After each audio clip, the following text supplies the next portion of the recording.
S&P 500, 배당다우, 나스닥 100 투자를 고민하다 보면은 꼭 마주치게 되는 상품들인데 오늘 미국의 투자를 고민하시는 분들께 어떤 포인트로 상품을 고르면 될지 한번 분석을 해보고 주안점도 같이 공유를 드리도록 하겠습니다. 저는 스스로 S&P에 투자를 하고 있지만 가끔은 나스닥이 좋나? 아니면 배당금을 받으면 좋지 않을까 고민을 하게 되는데 오늘 구성 종목과 과거의 수익률을 보고 한번 정리를 해볼게요. 쿠키 영상 뒤에 있으니까 꼭 봐주세요. 컨텐츠가 도움이 된다면 구독과 좋아요 눌러주세요. 우선 S&P의 구성 종목을 봐보겠습니다. 미국의 대표적인 대기업들이 상위권에 포진되어 있어요. 마이크로소프트, 엔비디아, 애플 이렇게 등등등 보여드리니까 한번 확인을 해보시면 좋을 것 같고 어떤 섹터에 들어가 있는지도 같이 보면 좋을 것 같아요. 500개 기업이면 한 회사당 평균 0.5% 정도여야 하는데 상위권에 있는 회사들이 보통 7%, 6% 이런 식으로 들어가 있거든요. 따라서 미국의 대기업들이 꽤나 높은 비중으로 들어가 있다는 걸 알 수 있을 것 같고요. 기술 성장에 집중하는 회사들에 한 30% 이상 들어가 있지만 소비 순환재 및 금융 섹터까지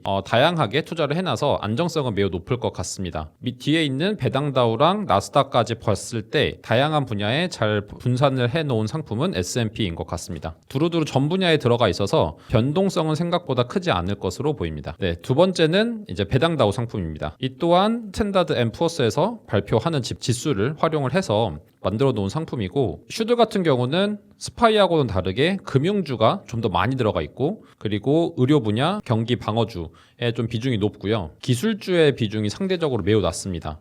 기술주가 보면은 한 9% 정도밖에 안 들어가 있죠. 그래서 S&P하고 비교하면은 매우 압도적으로 낮습니다. 그러니까 우리나라에서도 금융주는 대표적으로 빠르게 가지는 않는 섹터지만 꾸준하게 올라가는 섹터 이렇게 좀 인식이 되어 있잖아요. 따라서 금융주가 제일 많이 포진되어 있어서 조금은 안정적으로 성장하는 상품이다라고 봐주시면 될 것 같고 아무래도 높은 변동성보다는 사업 분야가 안정적이면서도 배당 성향이 강한 회사들로 구성을 하다 보니 차이가 발생하는 것 같아요. 변동성은 생각보다 크지 않고 주가 성장률도 꽤 느릴 것으로 보입니다. 그렇다고 해서 뭐 엄청 느린 게 아니라 S&P에 비해서는 좀 느릴 수 있다라고 보여집니다. 마지막으로 나스닥 100을 한번 봐볼게요. S&P하고 배당만 비교를 하면은 뭔가 좀 아쉬울 것 같아서 나스닥도 가져와 봤습니다. 그런데 이 나스닥 같은 경우는 섹터별로 비중을 한번 봐보면 기술주가 50%가 넘습니다. 비율이 정말 높고 S&P보다도 압도적으로 높아요. 사실 이 정도면은 그냥 기술주로 만들어 놓은 상품이다라고 봐도 괜찮을 것 같아요. 고성장의 시대, 새로운 기술이 경제를 이끌고 있는 지금과 같은 시점에는 다른 어떤 ETF보다 빠르게 치고 나갈 텐데 경제 침체가 오면 제일 큰 변동성을 보일 수 있는 상품일 것 같아요. 다음으로 수익률을 한번 봐볼게요. 이제 야후 파이낸스에서 비교를 해봤는데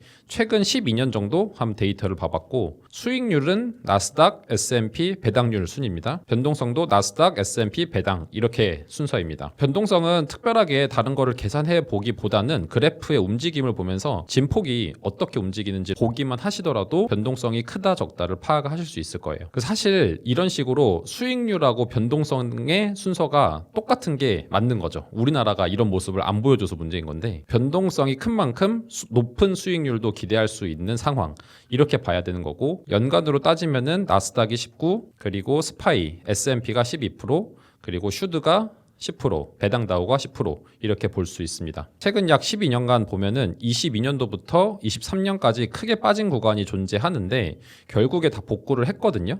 이거는 새 상품 다 22년도부터 23년도까지 빠졌다가 올라오고 있는데 따라서 만약에 이 세 상품을 모두 구매했거나 아니면 한 상품이라도 구매를 했을 때 분할 매수로 꾸준히 투자를 하셨다라고 하면은 지금쯤이면 수익률도 꽤 좋고 자산이 꽤나 모여 있을 매우 좋은 상품들이면은 틀림이 없습니다. 마지막으로 배당률을 한번 봐볼게요. 배당 상품은 배당률까지 봐야 공정하겠죠? 나스닥하고 S&P 그리고 배당다우를 비교를 해야 되니까 슈드는 지금까지 꾸준히 3% 이상 가끔은 4%에 가까운 배당률을 보이고 있어요. 스파이 같은 경우는 들락날락 하긴 하는데 1.5에서 2% 후반대까지 배당률이 나오고 있습니다. 나스닥은 최근 들어서 거의 안 나오고 있고 나온다 하더라도 1% 남짓 됩니다. 슈드는 역시 성장률도 꽤 높아요. 꾸준히 배당 성향을 높여오고 있고 그리고 꾸준히 만약에 투자를 하다 보면은 배당률을 높여오고 있는 상황이라서 내가 분할 매수로 꾸준히 투자를 했다라고 하면 평단가도 지속적으로 낮아져서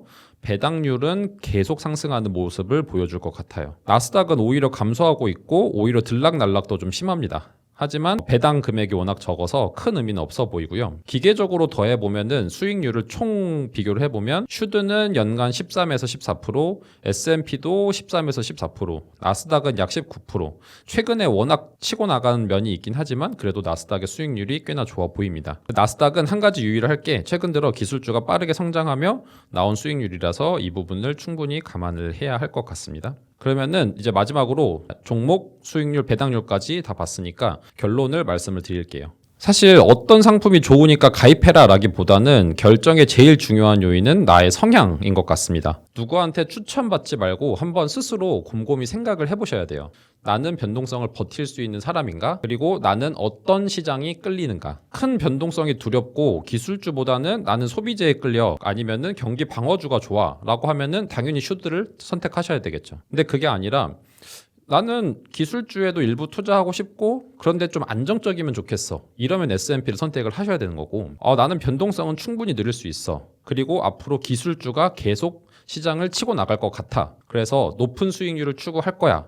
라고 하시면 나스닥 100을 선택을 하셔야 되는 거죠. 사실 세 개 다 좋은 상품이라서 이 유튜브 상에서 어떤 상품이 좋다 갑론을 막 하는 거는 큰 의미가 없어 보여요. 결국에는 나한테 맞는 상품을 선택하고 투자해야 오랜 기간 동안 꾸준히 가져가실 수 있는 거죠. 나의 성향에 맞게 투자 컨셉을 잡고 나면 그 이후에는 부수적으로 좀 보완하기 위한 상품들을 넣으면은 충분합니다. 그런데 이제 가끔 나이대별로 좀 고민을 하시는 분들도 있으니까 제가 그냥 이렇게만 말씀을 드릴게요. 하지만 이게 정답은 아닙니다. 20대, 30대 같은 경우는 아직 시간이 충분해서 변동성이 발생을 하더라도 충분히 수익을 낼 수 있으니까 나스닥 100을 선택해도 좋을 것 같아요. 그런데 40대, 50대는 은퇴까지 한 시간이 남긴 했지만 20대, 30대만큼은 아니니까 좀 안정적이면서도 변동성이 적당한 상품인 S&P 그리고 60대 이후가 되셨다라고 하면은 모험을 하기보다는 배당 소득과 함께 꾸준한 수익을 추구할 수 있는 배당다우 이런 식으로도 한번 선택해 보실 수 있을 것 같아요. 온라인상에서 질문으로 언제가 투자하기 좋은 시점인지 이렇게 물어보시는 분들이 있는데 사실 그래프를 보시면 아시겠지만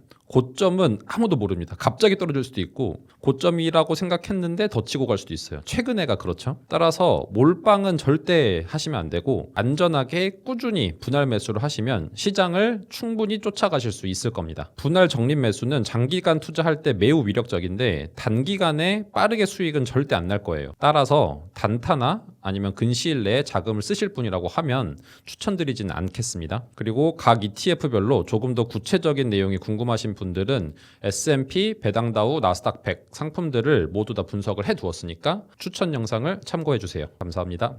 나스닥 100, S&P 500, 그 다음에 배당다우 전부 다 좋은 상품이고 많이 소개가 됐잖아요. 네. 그럼 난 다 사고 싶은데 하시는 분들 많을 것 같아요. 3대 3대 3 비율로 해가지고 다 사서 갖고 있으면 안 되냐. 그럼 난 하나도 이제 아쉽다. 이런 분들에게는 어떻게?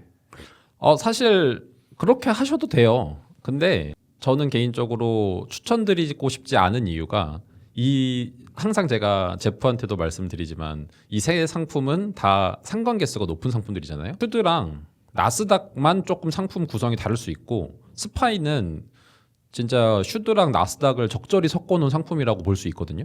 그렇기 때문에 주식이 빠질 때 그냥 같이 빠져버릴 수 있는 상황. 근데 만약에 세 개를 다 3분의 1씩 사서 갖고 가고 싶다? 말리지는 않겠습니다. 다만 발생하는 변동성을 충분히 견뎌내셔야지만 수익을 내실 수 있을 거다. 이 사람들을 보면은 이 변동성 발생해서 막 20% 30% 빠졌을 때 분할 매수를 하시는 게 아니라 팔아버리거든요. 매도를 하는 손절을 해버리시죠. 이제 그러면 올라가 버리죠. 그러면 이제 마음 아파서 또 투자를 안 하시거든요. 그거 막으려고 이렇게 똑같은 상품을 한 바구니에 넣지 말라라고 말씀을 드리는 건데 그럼에도 하고 싶어? 하셔도 됩니다. 하지만 힘든 고난의 행군의 시간이 분명히 올 수 있다. 그것만 유념하셨으면 좋겠습니다.